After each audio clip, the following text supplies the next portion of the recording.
Hello and welcome to Enchantment of Eternity's review for Star Trek Discovery Season 2, Episode 12, Through the Valley of Shadows. This video is part of a series of videos where I review episodes of Star Trek Discovery, so I'll have to start with a spoiler warning for Discovery up to Season 2, Episode 12. If you haven't seen up to this point, you will not want to watch this video, otherwise some things will be spoiled for you.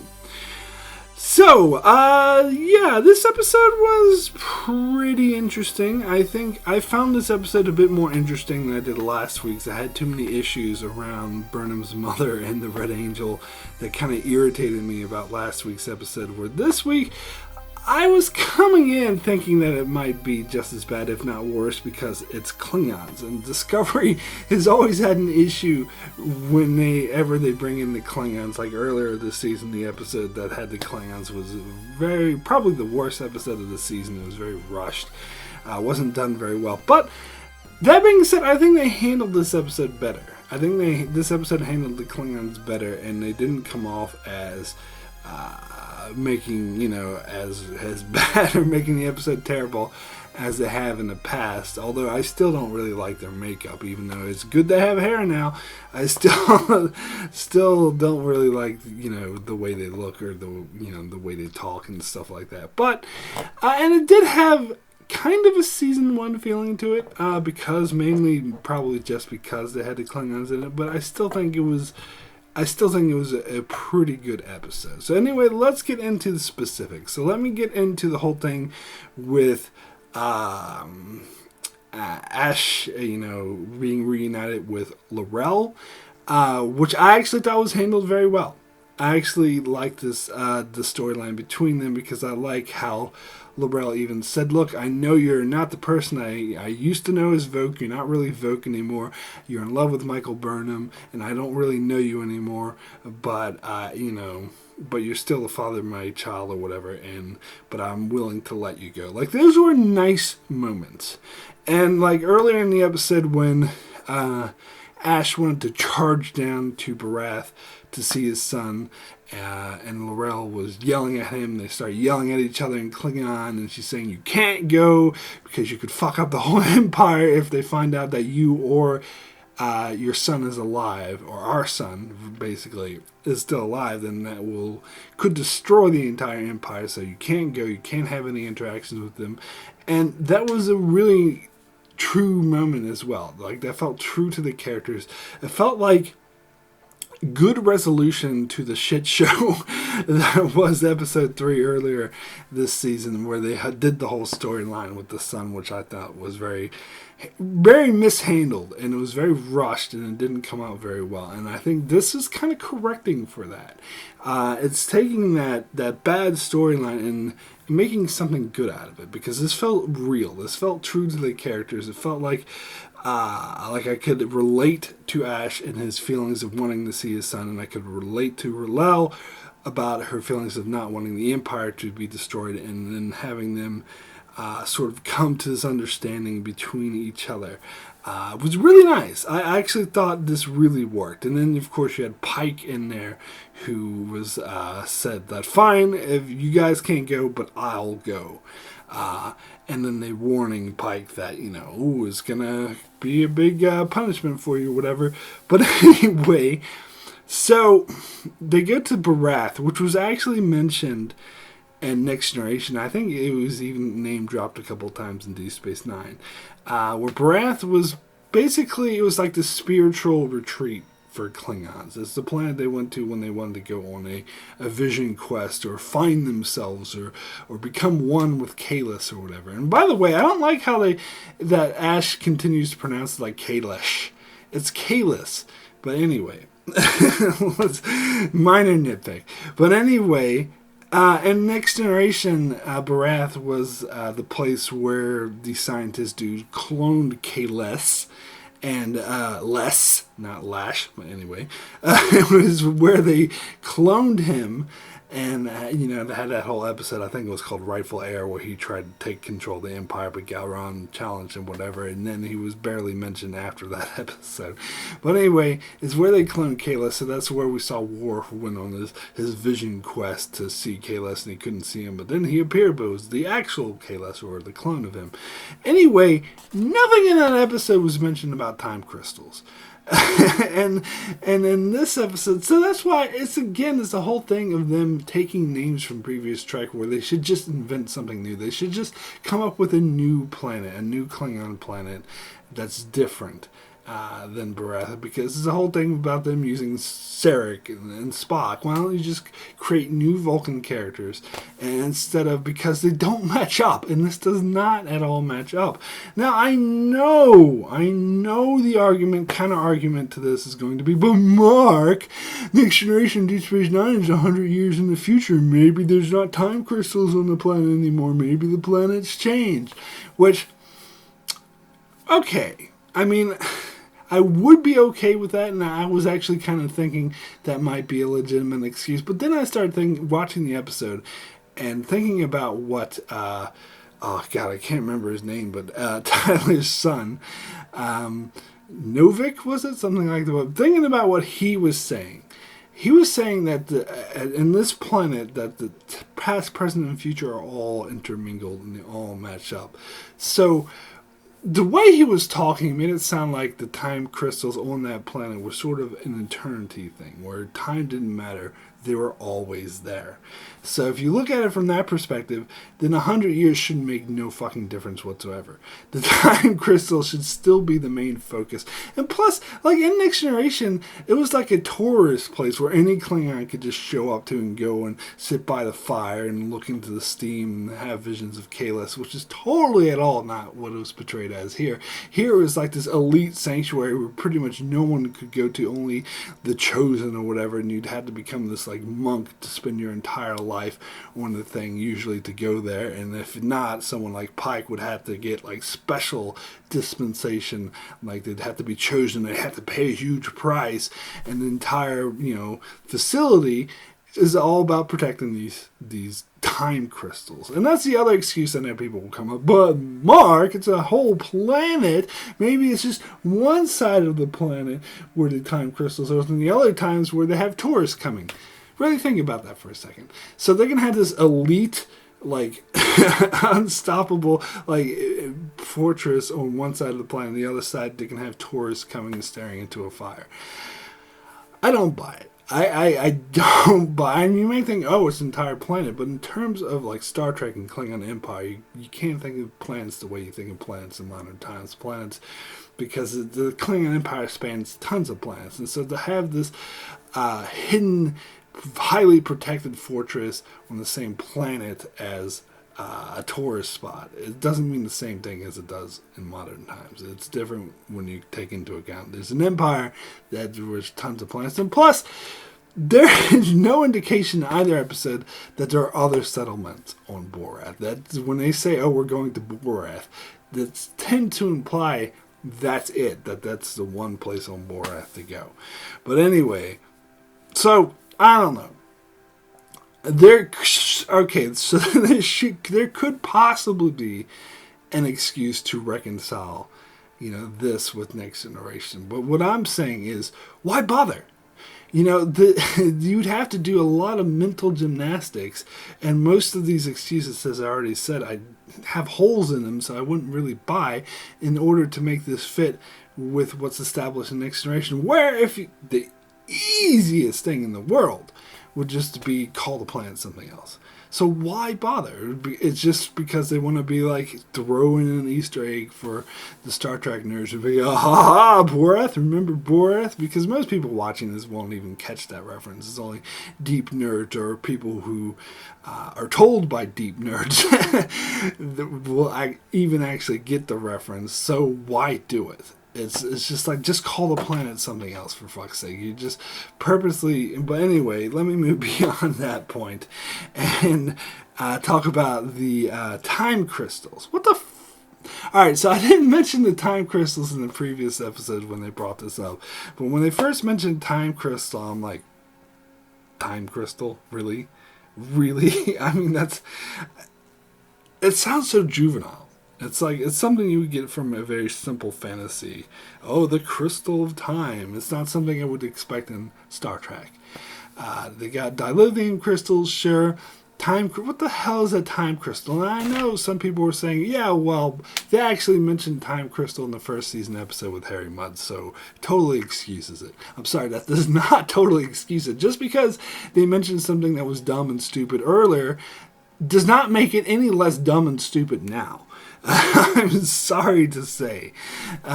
So the whole concept of these time crystals, and the fact that they just call them time crystals is whatever. It's very plot contrivance to me. Anyway, we get into Pike. He goes down to the planet and he meets the son of Voq, son of None, as they call him, and this scene felt very much like a scene out of the fantasy where, the traveler goes into the cave and he meets a wizard, and the wizard's like, you must pass 3 tests in order to gain. It's like, this is exactly, it felt like something right out of King Arthur. What is your favorite color? No, sorry. That's what it felt like. This had a really strong, a really strong fantasy feel to it, and it's I don't know, I didn't hate it. Let me just be very clear on that. I didn't hate it. It was just because, to be fair, I'm watching season 7 of Deep Space Nine at the moment, and that also had strong fantasy elements to it, which I also thought was silly and interfered with the quality of the season. But at the very least, I can say this is not the first time Star Trek has done this. But really, I don't think it really fits to have these strong fantasy elements. Keep thinking about the Holy Grail reference. But anyway, that being said, I actually did really like the scenes with Pike and what's-his-face, even though it did have a very strong fantasy feel to it where he was getting the time crystals. I did like the character element to it. Now at first when Pike had the vision of him seeing himself get burned and being in that wheelchair, I thought, oh, that's another pandering to the fans moment. Ha ha ha! Here's Pike when he's in the wheelchair. But the more I thought about it, the more I was okay with it. Even though I do think that element of ha ha ha ha is still there, I think overall, it worked for this episode, and I think it worked for the character of Pike has established in this season of Discovery, and I think I just like the character, how it speaks to Pike's character that he sees this vision of what can happen. And besides, we saw Pike so little in the original series, so something like this happening to him is not outside of the realm of possibility. We have no idea if Pike, knew that this disaster was going to befall him before it did or not. And I just love how it speaks to his character, how he was willing to have that future in order to get the time crystal. Because, if you look at it from his perspective, logically, all sentient life would be wiped out if he doesn't succeed, so he's going to die anyway. You could argue that the future he saw was a fate worse than death. But still, he knew it wasn't just him. He knew it was all life everywhere. It was dependent on him. And he's not even sure by taking the crystal that he will succeed. But if it's going to give him a better chance of succeeding, and possibly he could succeed without taking the crystal, but he knew if that's his best chance of saving all sentient life, then that's what he needs to do. And it spoke well of his character that he was, even after, Novik or whatever his name was, told him that, if you take the crystal, this future is definitely going to happen. He did it anyway. And I love how Novik was like, I honor you, and gave him the crystal, because Pike showed strength of character by doing that. And plus, I do like that we actually get to see the incident of the fire, because we never actually saw this incident before. It was just talked about in the menagerie, where what's-his-face said he was in got severely injured in this fire, but we actually got to see it happen. It seemed like it was an engineering like warp core type deal, which is not what I pictured. I thought I remember them mentioning school children, so I was like, hey, those aren't children, but maybe they were talking about Starfleet cadets, and I think those were Starfleet cadets that he was saving. But I don't know, just the way they talked about it in the menagerie made me think they were like 6 or 7 year olds, but maybe that's just me misinterpreting, and maybe they meant Starfleet cadets all along that he saved from a fire. So that's okay, but it was still cool. It was really cool seeing that. However, when they showed him in that weird wheelchair thingy, I did kind of think, like, my first thought was, in the future as portrayed by Discovery, we've seen people survive worse injuries than that and come back for it. So it made me doubt that he would be, permanently scarred like that and forced to live paralyzed in that incoming wheelchair, when we've seen Culber come back to life and we've seen a lot of like other like medical wonders on Discovery, like bring people back from the brink of death. But I thought about it some more, and I thought maybe there could be a legitimate excuse, like something had to do with the warp thingy that he was exposed to that was maybe more advanced. There weren't just... So if it was just like he went into a burning house, like a burning school, and got burned by a fire, then I would be doubting it. Then I would be like, I think they have technologies that exist that could counter just a simple fire burn. But so this wasn't a simple fire burn. It was like a warp core thingy. So it's imaginable there was this futuristic technobabble plasma BS that causes damage that's beyond their medical technology's ability to heal. But it's still kind of dubious that he would be so damaged that he'd be restricted in the wheelchair where the light only goes blink, yes or no. It seems like already they would at least have technology that could hook it up to his brain that would allow him to talk with a computer voice rather than just a blinking light. But to be fair, they didn't do the blinking light. They just showed the wheelchair. So, so ultimately, even though I'm a bit dubious on that, I can still buy it. And I'm willing to give it a pass as well, because I did like that scene, and I did like what they did for Pike's character. So anyway, let's move over to Stamets. We get a couple of scenes. And I loved actually seeing all the minor characters in the mess hall sitting and eating and laughing, and then playing a game with Linus. Like, everyone starting to love Linus. I think he's a pretty cool character.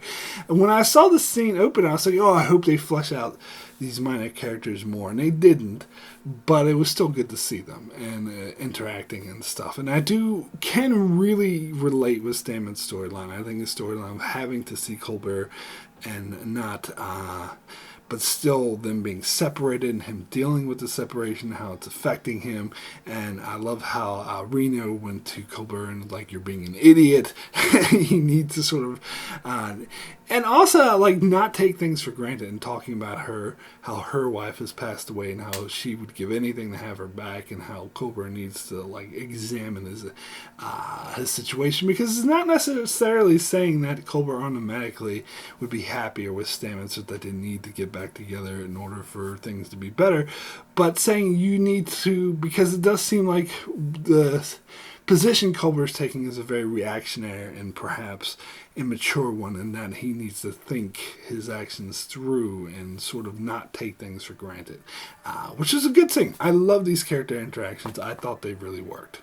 Anyway, let's move over to Burnham and Spock's excellent adventure, which I thought was really cool. Now, Burnham, again, is very much not a Mary Sue, at least in this season. I think it's ridiculous to say. Well, actually, I even said she was coming off as a Mary Sue in the previous episode, so there we go. But in this episode, she's not being one. And this episode, she is being... actually, she's being quite... of an idiot, really. She's being a bit of a moron here, which is good.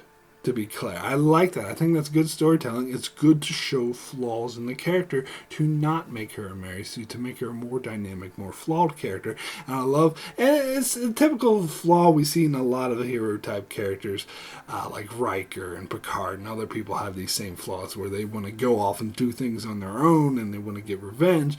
Well, maybe not Picard with the revenge part, but he would often be very prideful and go off on his own and want to handle things himself. Janeway was that way as well. So I love how they portrayed her that way. And Spock was the voice of reason, who was going with her and was making sure she didn't take unnecessary risks. And I like the interaction between her and Spock. That, again, the handling of Spock and the handling of the Spock and Burnham relationship is surprisingly one of the strengths of the season. And it continues to be one of the strengths of the season. So that's something I really like. Now, the scene where they get there and, they pick up the one dude that Burnham knew, some background character from the pilot episode, and saying, "Oh, how are you doing, blah, blah," and he turns out to be like another robot of Control. Like, I don't know. I think all that was a bit hard to swallow, because the Control did later on say that they set the trap for Burnham, and so they purposely, had that ship there. So Burnham would come, and when she came, they had the dude waiting for her. But really, that seems like a stretch. Like, how would they know that's how to attract Burnham? And plus, and again, I'm willing to accept there's a possibility here, but in the previous episode, the Control talked about how it couldn't emulate human beings. Like, it was easy to do Vulcans because they're straight up logical, but human beings are more unpredictable and emotional, so it's harder for them to emulate them. And indeed, in that episode when they emulated Leland, other people caught on that he wasn't acting right. Well, here, they perfectly emulated that dude. Not only did that dude come off as emotional as a human would be, he was able to emotionally manipulate Burnham and Spock by saying, "Oh, I'll go fix the thing," knowing full well that Spock's going to end up doing it and stuff like that. Or at this, even before then, he was like, "No, I don't want to go back to the ship," and knowing full well that they were going to make him go back to the ship anyway.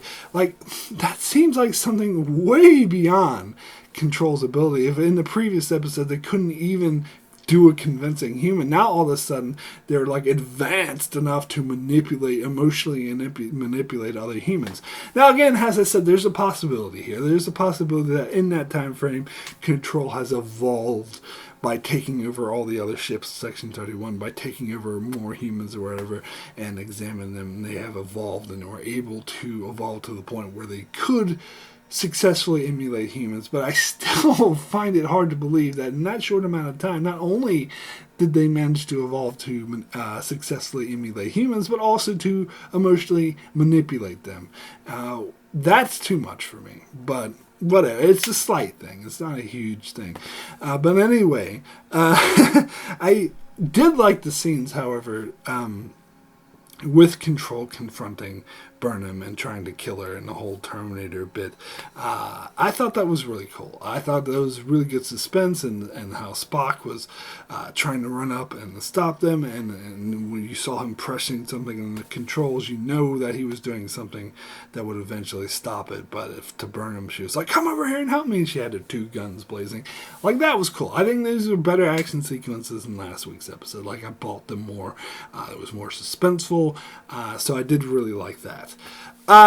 So anyway, that's not successful. So, and I love Burnham's character journey too, how she realizes that her being all gung-ho is what Control counted on, and that's how they manipulated her. So she was willing to learn from her mistakes and go back to Discovery with Spock rather than trying to chase Control to wherever the hell they went, which I liked. I thought that was a good character development. So once they get back to Discovery, though, and they have the time crystals and they're ready to go, they get surrounded by all these Section 31 ships that are presumably all taken over by Control, so they're all surrounding them like a fleet of 30 ships. there to get the sphere data, which is very ominous, successfully ominous and scary. But here's the thing that bothers me about that scene. So Pike suggests using the spore drive to get out of there, and Burnham's like, no, they'll just follow us wherever we go. The only solution is to destroy the ship. Bullshit! Bullshit! They have a spore drive. We saw them in the first part of the season. They were able to go to the Beta Quadrant, which was a journey that by warp drive would have taken them several months, maybe several years, I think, if I remember correctly. So they could go really fucking far away in an instant. And these Section 31 ships, they don't have a spore drive, so they would not be able. They would have to use conventional warp speed in order to follow them. In fact, earlier in the episode, they made a point of saying that Stamets got the spore drive working again. And Pike in the scene says, we have a spore drive. So the whole thing about Burnham saying, oh, they'll just follow us. No. Yeah, okay, sure, they'll follow you, but they'll take fucking forever to get to you. And she even said after that, her next sentence right after saying they'll follow us is, we don't have the time. Excuse me, idiot. But if you spore drive to the other side of the freaking quadrant, where it's going to take them months to get to you, guess what that gives you? Time. For fuck's sake. Of course you have the time. You can easily stall for time. Granted, it's not a long-term solution because the ships will just come, they'll find a way to find you, and maybe, Control can use this weird, nano AI bullshit to get there faster, but still, you would be able to successfully stall for time.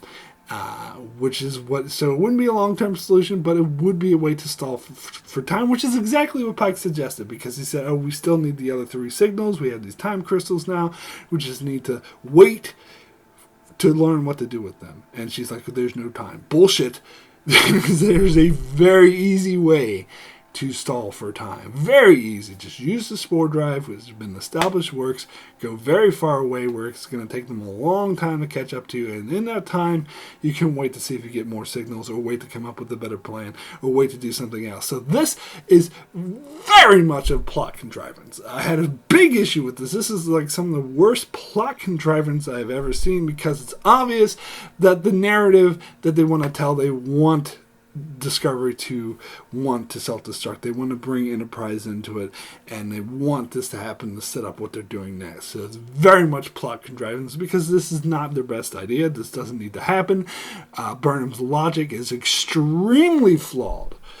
But anyway, so that did really bother me. But overall, I actually did enjoy this episode. So my rating for Through the Valley of Shadows out of 10 is a 7, very good. And to be honest, I was really close to giving this episode an 8. Really close to giving this episode an 8, because I did really enjoy the stuff with Pike on the planet and seeing the visions and his character reactions, and I enjoyed the action fight scenes, the battle scenes on the Section 31 ship. I thought that was very suspenseful. I thought the gambit of that guy actually being Control was a very good fake out. I love the character stories with Spock and Burnham, and seeing their relationship blossom, the way Spock has now pretty much forgiven Burnham entirely, is now working to build her up. I think that's done very well.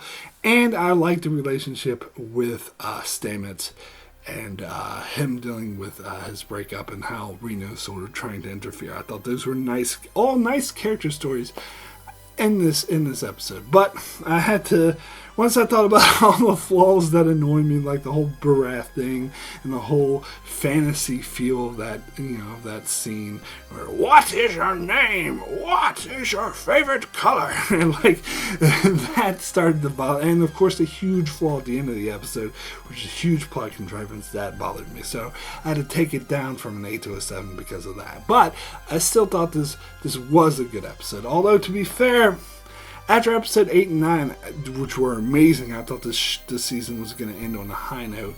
But it does seem like the end of the season, there's only 2 episodes left, is likely to be not on a bad note, but on a mediocre or okay note as opposed to an awesome note. At least judging by this episode. But maybe I'll be surprised and they'll pull one out. We'll just have to see. Anyway, that is it for my review of Star Trek Discovery Season 2, Episode 12. I will be back here next week for my review of Episode 13, so be sure to check that out. Also, check out my channel as I do many more videos and other shows like Game of Thrones, The Expanse, Lost, and more, so be sure to subscribe so you can keep up with all of that. And thanks a lot for watching.